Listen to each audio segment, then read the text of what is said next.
Hi guys, I'm here to read you chapter 2 of Tutankhamun's Arrow. Your tea's on the table, called old Mrs Turnbull as Joe and Lucy opened the front door. I won't be a minute. Lucy and Joe stuck their heads round the door and waved. Their granny was propped up watching an afternoon soap and embroidering another Swiss scene cushion cover. Don't worry, Gran, said Lucy. We're going to play football.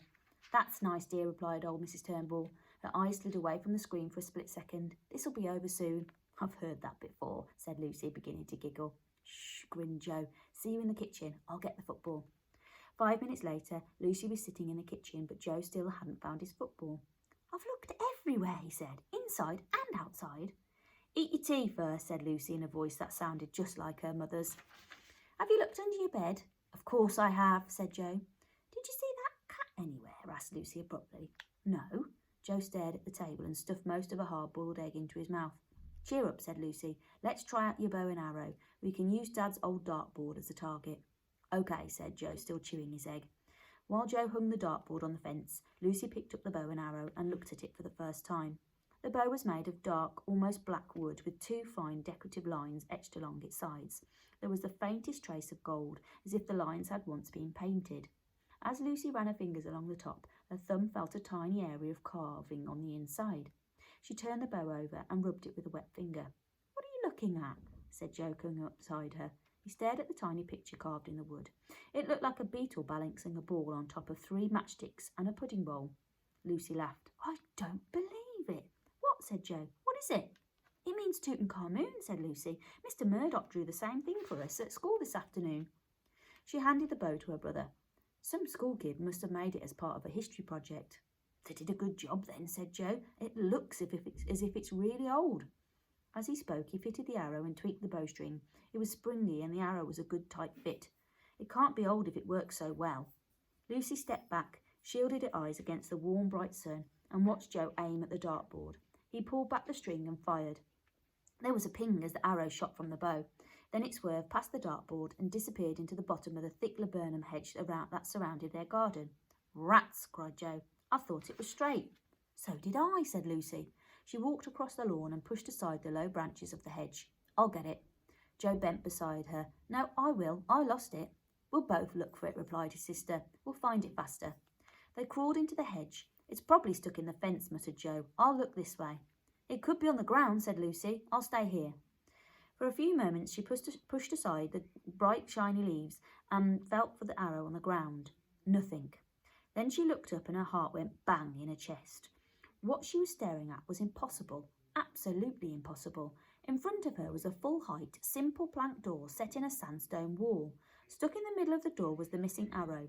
The bow was leaning against the wall and the big black cat was sitting beside the bow. She reached out and touched the bow. It was the same smooth wood she'd held in her hand barely a few minutes before. It wasn't a dream, it was real. Lucy opened her mouth to scream, but a choked gargle came out instead. Joe? Have you found it? Asked Joe. His voice seemed to come from the middle of the hedge. Joe? Croaked Lucy again. Here. Something in his sister's voice made Joe push through the low branches like a rhino. What's the matter? He yelled. Have you cut yourself? The next moment he was beside her, staring at the door, the bow and the cat. What on earth's going on? He whispered. Lucy felt her eyes draw to the black cat. It narrowed its big yellow eyes but didn't move. It's this cat, she said in a hoarse voice. It's something to do with this cat. Joe leant forward. As he pulled out the arrow, the door swung open and a hot blast of sandy air swirled around them. The cat took a huge leap. A gust of wind lifted Joe and Lucy like 2 leaves. The next moment they tumbled through the door and landed on a flat roof covered in warm, gritty sand.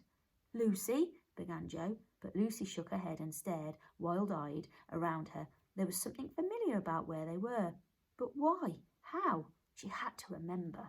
They were standing on the roof of a house in the middle of a small town. In the far distance was a range of grey rocky mountains. Palm trees were growing in the foothills. Then the land evened out to broad green fields and stopped at the banks of a huge muddy river. Lucy shaded her eyes from the sun. Painted boats sailed up and down the smooth brown water. Each one had a square white sail fixed on a mast like a home movie screen. On the banks men filled leather pouches with water. Others worked in fields cutting thick green corn. The air was still and as hot as an oven. Joe grabbed Lucy by the elbow and pulled her round. Look at this, he said, in a voice that sounded as if it came from the bottom of a cave. Where on earth are we? That's a picture. picture of the boats on the water. And here's a picture of the strange thing that he's just seen.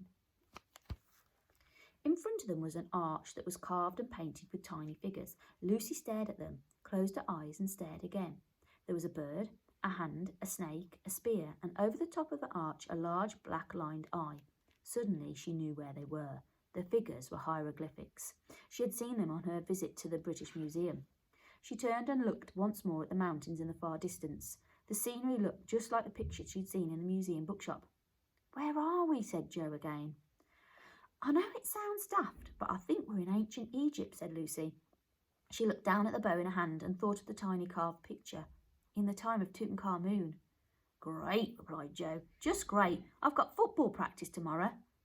Lucy laughed nervously. "Mum and I were supposed to be going to a car boot sale." "Then she'd better look for a second-hand time machine," muttered Jo. Suddenly his whole face folded in on itself and a huge sneeze exploded in the air. "Ah, chew!" "Cats," he muttered. Lucy looked again at the painted arch. Sitting in the shadows was the big black cat. That's exciting. Hope you enjoyed it.